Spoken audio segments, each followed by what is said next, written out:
আমরা বলেছি অনেক দিন থেকে আসুন আমরা আবার ফিরে যাই অরণ্যে, গ্রাম থেকে, যেখান থেকে যে মায়ের মহাপবিত্র মাটিতে আমাদের জন্ম হয়েছে। আবার আমরা ঢাকা শহরে আসছিলাম, ঠিক আছে 50 বছর ঢাকা শহরে থাকলাম, আবার চলে যাই আমার বাড়িতে অরণ্যে।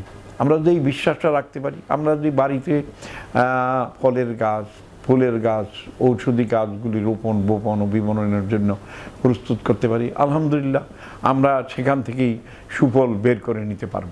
আমি দেখছি আমার অনেক বন্ধুরা বিশ্বাস করে তারা আয়ুর্বেদিক পড়ছে, আলহামদুলিল্লাহ তারা অনেক ভালো আছে, অনেক অনেক ভালো আছে। তারা ওই গ্রামে যে চাকরি জীবন শেষ, সেবার জীবন আরম্ভ করেছে, গ্রামের মানুষকে এই নিম পাতা খাওয়াইতেছে, আম পাতা খাওয়াইতেছে, অর্জুন গাছের ছাল খাওয়াইতেছে। তারা দিব্যি অনেক মানুষের উপকার করতে করতে আল্লাহর রহমতে 5 ওয়াক্ত নামাজ পড়তেছে।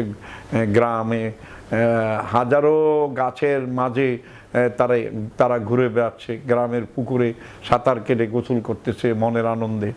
এই যে আত্মতৃপ্তি, বিশ্বাসে স্বর্গ মিলে তর্কে বহুদূর, তারা বিশ্বাসে ভর করে আল্লাহর উপরে ভরসা রেখে মহাপবিত্র কোরআন কিতাবের মতো তারা নিজের জীবনকে, শেষ বয়সটাকে সুন্দরভাবে কাটিয়ে দিচ্ছে। এটাও আল্লাহর একটা হুকুম। একটা তিমি মাছ সে 1000 মানুষের খাবার খায়, তার কি মিথ্যা কথা বলতে হয়? তার কি রোজগার করতে হয়? আল্লাহ তাকে খাবার দিচ্ছে, সে খাবার খেয়েই যাচ্ছে। একটা হাতি সে 1000টা কলা গাছ খায়, কিন্তু তার জন্য কোনো খাবার বন্ধ করে দিয়েছে আল্লাহ, তার রিজিক বন্ধ করে দিয়েছে। সে তো কোনো অন্যায় করে না, সে তো মিথ্যা কথা বলতে হয় না, ছলচুদরি করতে হয় না, আল্লাহ তার রিজিক পৌঁছে দিচ্ছে। অতএব রিজিকের কোনো সমস্যা নাই।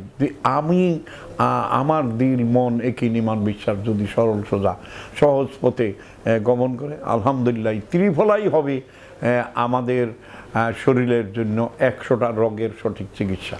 আলহামদুলিল্লাহ ভালো থাকেন, সুস্থ থাকেন। আরও বলবো, আরও আসবে, প্রতিদিন প্রতিনিয়ত আমি আপনাদের পাশে আছি।